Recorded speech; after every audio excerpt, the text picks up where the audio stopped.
gizarte osoak hartu beharko lukela.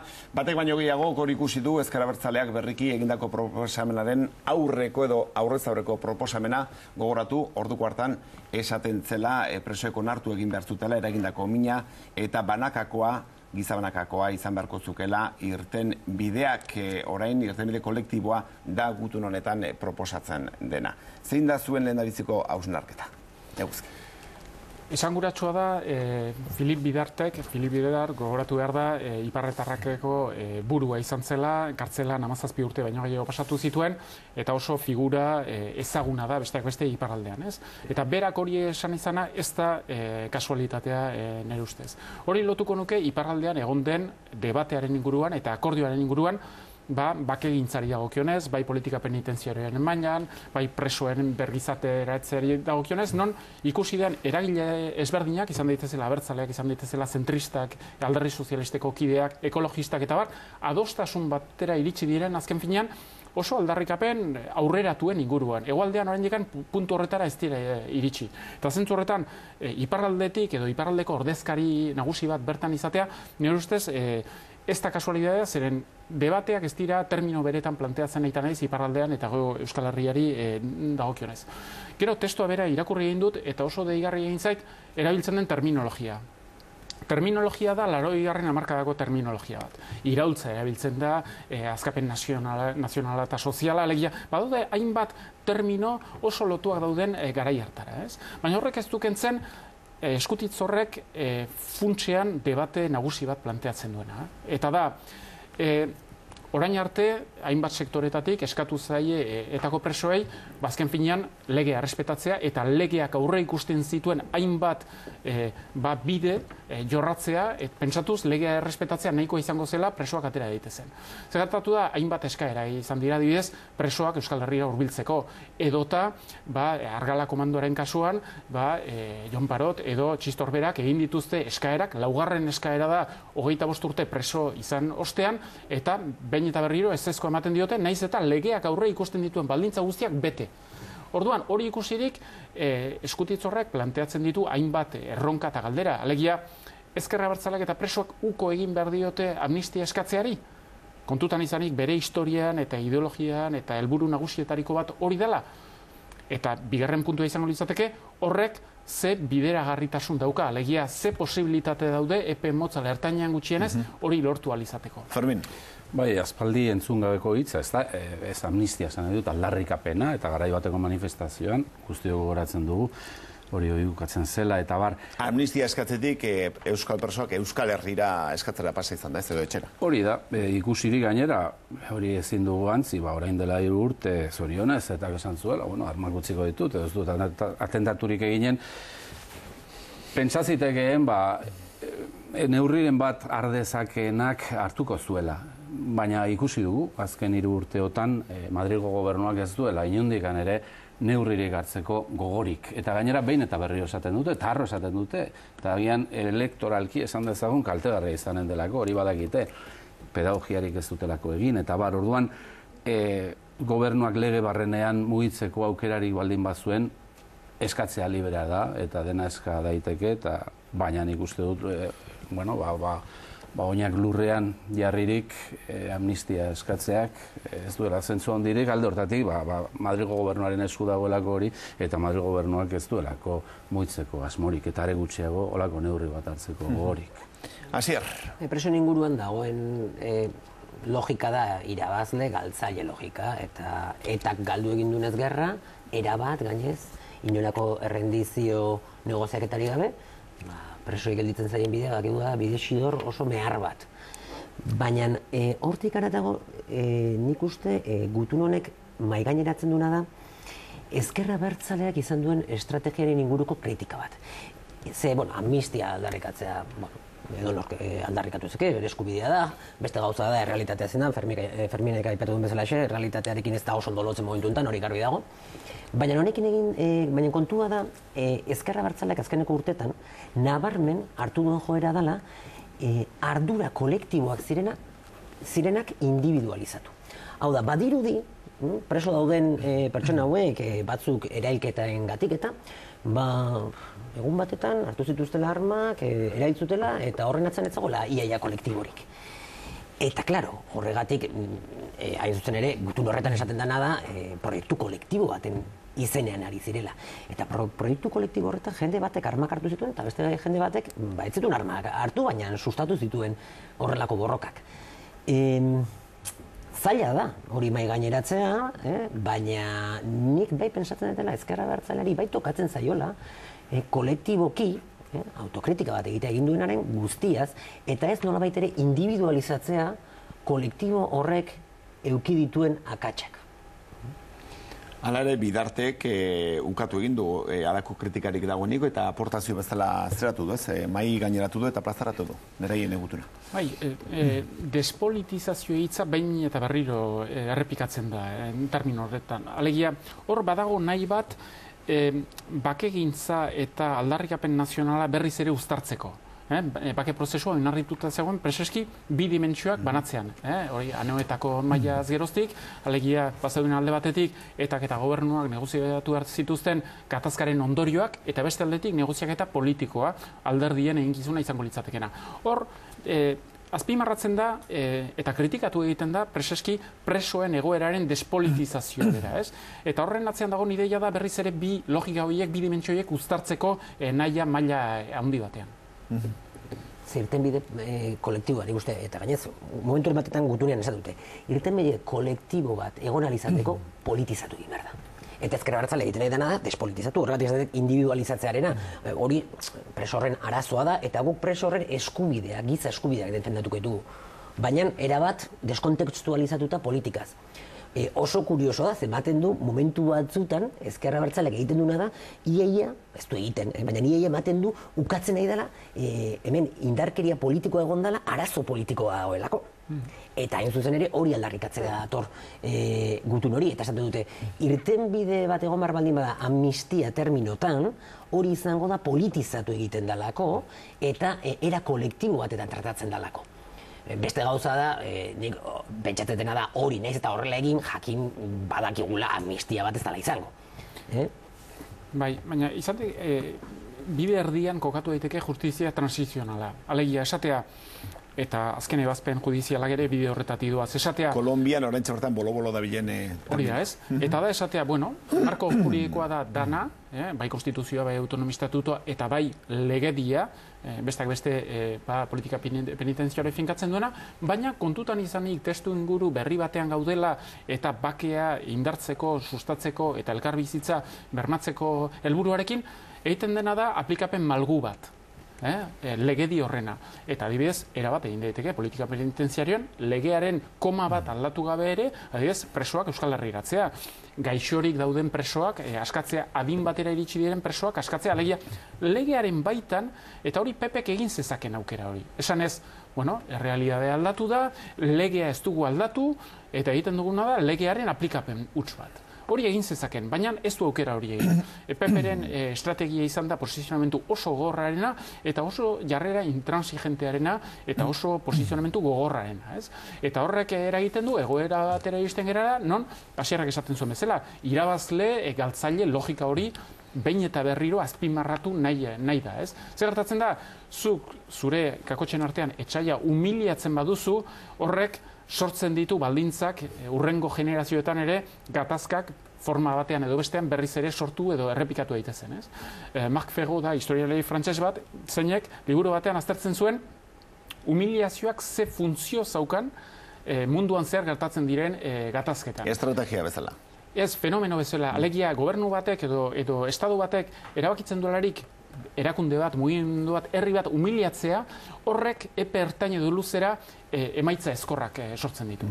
Eta orduan saiatu behar da, bake justo batera iritsi alizatea. Papak egin duen azken diskursoan esan du, bakeak justizia suposatzen duela. Eta hori oso elementu importante da, alegia, bestela Pax Romana hutsa da, alegia inposatu egiten da bake bat, baina ez dago bat ere justiziaren gainean oinarritua.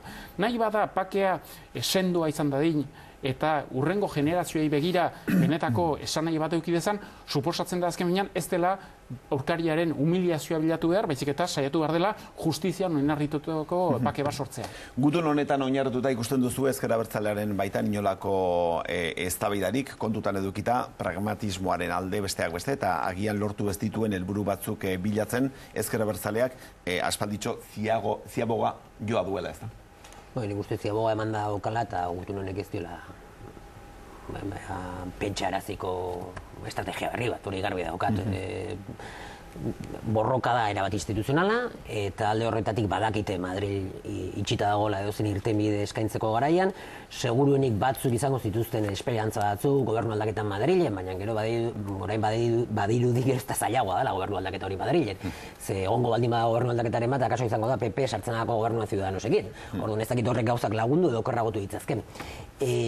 Nik ez dut ikusten aldaketa barik egongo danik epe motzean, eta gainez pentsatzen da Madrilek sendotu egingo gula pixkat humilazio hori. Ze humilazio hori ez da herri bati. Humilazio hori sektore bati da, segmentu bati. Disoziatu dute eta Euskal Herria. Edo Euskal Gizarteak disoziatu du eta Euskal Herriak. Eta alde horretatik nik uste beraiek badakitela hori egin dezaketela kostu gehiegirik gabe. Hau noski ez da Kolombia, hau ez da Irlanda, besteak beste ez dalako egon inolako negoziaziorik. Eta gainera, adibidez, Irlandarekin alderatzen baldin badago, hemen desberdintasun handi badago. Ze Madrilentzat ez da inerrexan negoziatzea Britainia Handiarentzat bezain beste. Zergatik, ze Ipar Irlandan nazionalistak gutxiengoa dira. Eta hemen jakin badakite, eta izan dela gatazka nazional baten adiera, segmentu batek defendatu duena, baina adiera hori desagertzen denean, errealitate gordina gutxinez EAen da gehiengoa abertzalea dela. Eta hori kudeatu behar dute. Alde horretatik, gatazka hau presoen inguruan geroz eta gehiago luzatzen baldin badute, badakite gutxienez hemen urte batzutarako gatazka nazionala neutralizatuta izango dutela.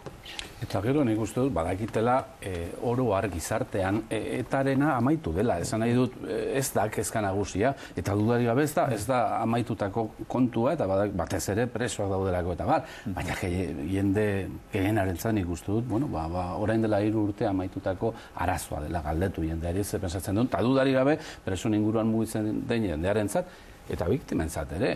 Oraindik arazoa da, arazo larria, eta nik uste nolabaiteko ataka hortatik ere atera behar dela, eta batez ere presokien zerbaiten behar dutela, eta PPk aukera izan zuen lege barrenean mugitzeko, eta batez ere presoak Euskal Herri datzeko, lehenbiziko neurri datzeko, ez du egin eta ez du eginen. Eta gobernu aldaketarekin auskalozo gertatuko. Triste da, baina... Triste da, baina bono zabor baten mailan dago momentu enten gai hau. Asierzuke borroka instituzionala aipatu duzu, eta justu ere instituzioen arteko borroka edo egonda gaur kontuan edukiz, Eusko Jaurlaritzak konstituzionalera eramango duela beste behin ere, Espainiako gobernua kasu honetan enplegu politika aktiboetan lanbiderenak lirateken eskumenak hartu dituelako beretzat esan da bezala Moncloak. Entzun ezazue Josu Erkorekaren Eusko Jaurlaritzako bozeramailearen hitzak bertan esan du beste behin ere 4. aldiz gai honen inguruan eta agintaldi honetan 14. aldiz Espainiako gobernuaren kontra egin behar izan dutela. Kontuan edukita eskumenak Jaurlaritzarenak izanik bere egin dituela behin eta berriro hala esan du Josu Erkorekak eskumen horiek. Entzun dezagun. Salatu beharra dago Espainiako gobernuak berriz ere gainditu egin duela bere eskumen muga. Berak Euskadiri dagokionez ezarritako legeak apropos eta nahita urratuz. Legegintzaldi honetan, 4. jo behar izan dugu Eusko Jaurlaritzak konstituzio auzitegira arrazoi berdinagatik. Hain zuzen ere, Espainiako gobernuak ez dituelako kontuan hartzen enplegua sustatzeko gure politika berezkoa erabakitzeko eta kudeatzeko Euskadik duen eskumena. Ezin dugu ulertu zergatik tematu da Espainiako gobernua atzera egiten eta oztopoak jartzen. Eta Josu Erkorekari entzundako hitz hauek lehendik ere entzuna ditugu, horrek esan nahi du, tentsioa ez dela berria, eta segurozko aurrerantzen ere azpimarran aipatu beharko dugula. Fermin, eskumenak Eusko Jaurlaritzarenak eta eskumen horren gauzaratzea maiz ematen duenez Espainiako gobernuak. Askotan gertatu da eta gertatuko da PPren beste ezaugarrietako bat horixe baita, zentralizazioa eta jakina Eusko Jaurlaritzak ahalegin guztiak egin behar ditu bereak diren eskumenak hartzeko eta hain arlo garrantzitsu batean ahalegin guztiak egiteko. Nafarroan ere gertatu da, parlamentuak onartu dituen hainbat lege ere, konstituzionalera joan dira, eta honetaz solasean ari garela askotan pentsatzen dut, hau pilota partida balitzagian, besteak hartutako pilotakin jokatu behar dugula, konstituzionalera bai, baina Madrilgo konstituzionalera eta askotan ematen du arbitroa ere besteren aldekoa dela, eta orduan bermea ez da gizen baterainokoa izan daiteken benetakoa, ez da. Eguzki? Zuzenbide estatu batean, suposatzen da alde batetik printzipio demokratikoan inguruan antolatuta dagoela. Adibidez, boterearen separaketa, adibidez, giza eskubideen errespetua. Eta hori ikusi da, Espainiaren kasuan adibidez, paradoktrinaren kasuak erakutsi du hori ere errespetatzen ez zuela. Baina badago beste elementu bat, eta da, zuzenbide estatuaren arabera, Estadoak berak osatutako edo onartutako legeak errespetatu behar dituela. Eta hor ikusi da, azkide ikuste adibidez, Europar Batasunetik bertako auzitegietatik zernoko ebazpenak etorri diren, non demostratu egiten den Espainiak bere legedi propioa ere ez duela errespetatzen eta ez duela betetzen. Orduan, horrek sortzen duela inseguridade juridiko oso importante bat.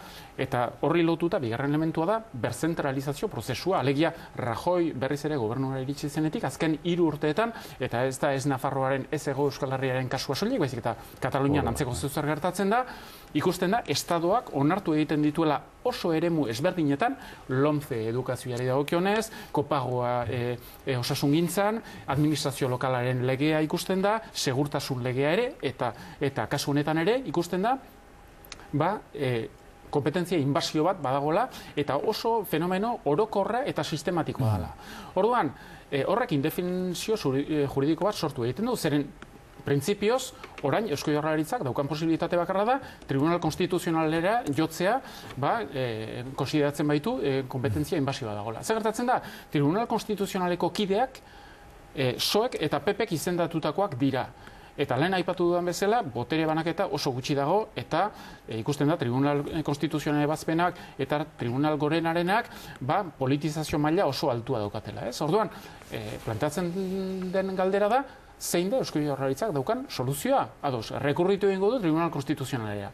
Seguruenik, ebazpena izango da Gobernu Zentralaren aldekoa. Orduan, ze atera bide dauka, ze soluzio dauka?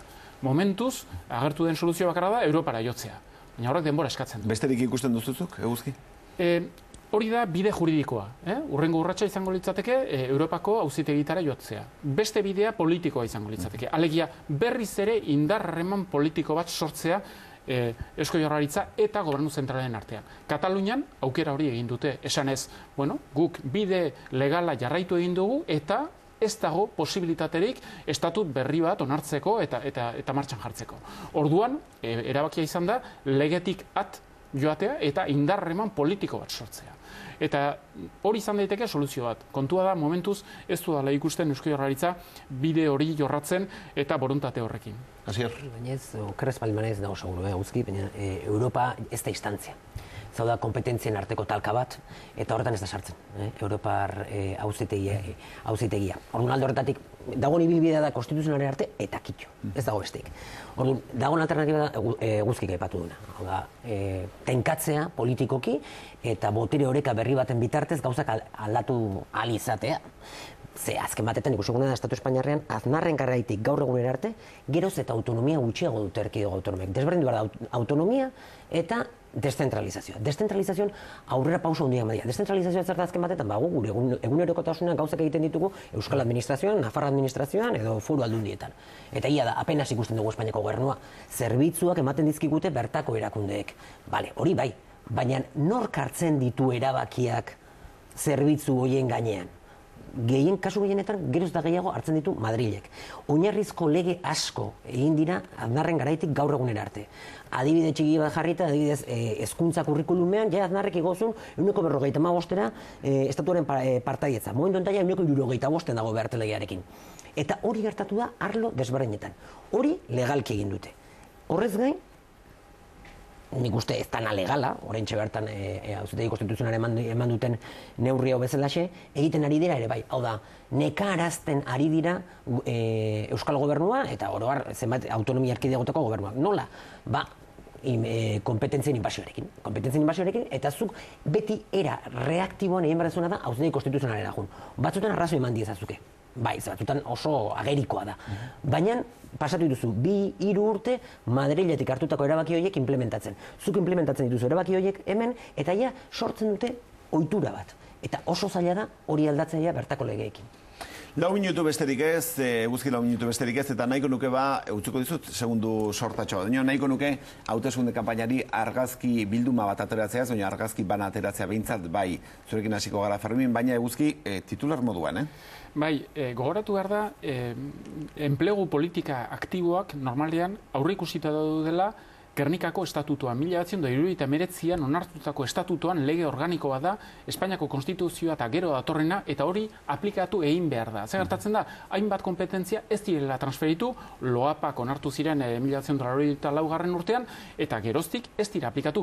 Eta noiz transferitu zen, 2009an, momentu horretan Zapateroren bigarren legislaturan, Zapaterok PNV-ren 6 eskainoak behar zituen presupuestoan hartzeko, eta horren truke PNV-ek negoziatu zuen, enpleguen politika aktiboak transferitzea. Horrek esan nahi du, lege organikoak direlarik ere Espainiar gobernuak ez duela errespetatzen legedia bera. 4 minutu nituen eta eguzkiren titular luze honen ondorioz, 3 besterik ez ditut. Fermin, argazki bat Nafarroako hauteskunde kanpainari kontutan edukita, han egoera oso interesgarria dela, aldaketa gerta litekeelako. Aldaketa gerta litekeelako, aldaketa neurri batean gertatu da, hain zuzen ere posible delako gaur egun UPN-erik gabeko gobernua. UPN eta PSN betidanik gehiengoa izan dira, eta garai batean jende... Lehen ere aukera izan zen, baina PSN-ek ez zuen azken pausu eman, ez da? Bai, baina esan nahi dut, garai batean aldaketa nahi zuen jendeak esaten du, sozialistekin oso zaila da aldaketa, azkenean beti UPN-ekin eskutik helduta joten direlako, baina PSN alde batera utzi eta ezinezkoa da 26ra heltzea. Hori aldatu da, urten posible izan daitekelako. UPN-ek badaki PSN-erekin ez dela 26ra helduko, UPN-ek ez du jaitsiko jendeak uste adina, asko ze gutxiago, UPN oso alderdi indartsua da, Nafarroa osoan dago, hori da, UPN da agian Nafarroa osoan dagoen alderdi bakarra, hori ere kontuan hartzekoa da. Soziologia eta pixka Nafarroa ezagutzen duten guzti badakite eskuinak indar handia daukala, eta beraz UPN-ek agian 15 aterako ditu, eta ikusiko dugu gainerako ez ere egiten duten. Emozio handiko eguna izanen da, eta agian gaua. Eta nik uste, gaua eta hurrengo egunak, zen nik uste dut, negoziazioa bideratu beharko dutelako. Hala ere, aldaketarako bide bakarra litzateke EH Bilduk Geroabaik, Ezkerrak eta Podemosek 26 lortzea.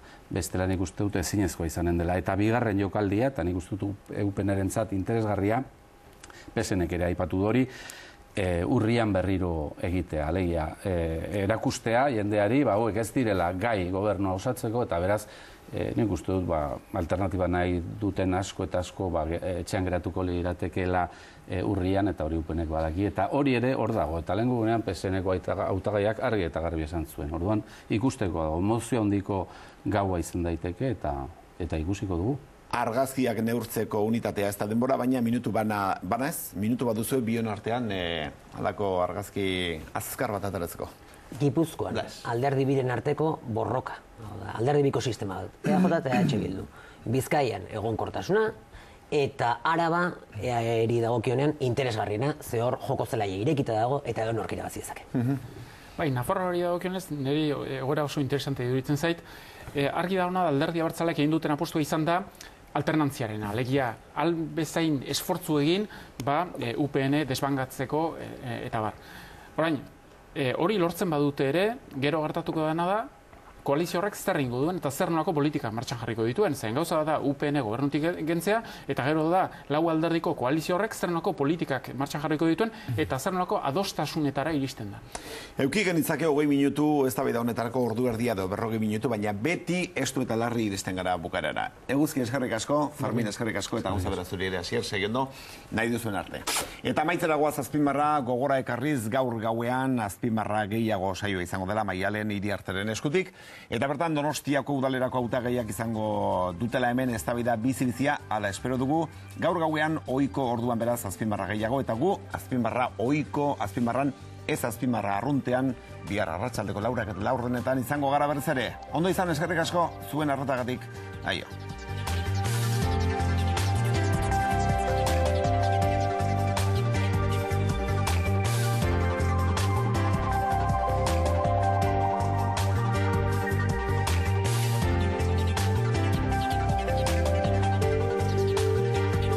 Gure herria zatitzen duen lerroa begien bistakoa espalin bada ere, egon hor baitago. Mugarik ez da euskararentzat, tribuaren berbak saioan. Balduzu, boporrak ere badituzu. Trukatu Eroski Klub txartelaren saldoa Eroski Bidaiaken eta 400 euroraino itzuliko dizkizugu. Eroski Bidaiak, ametxetan egizuegan. Neri kolesterola jeistea bizitza aldatu zi.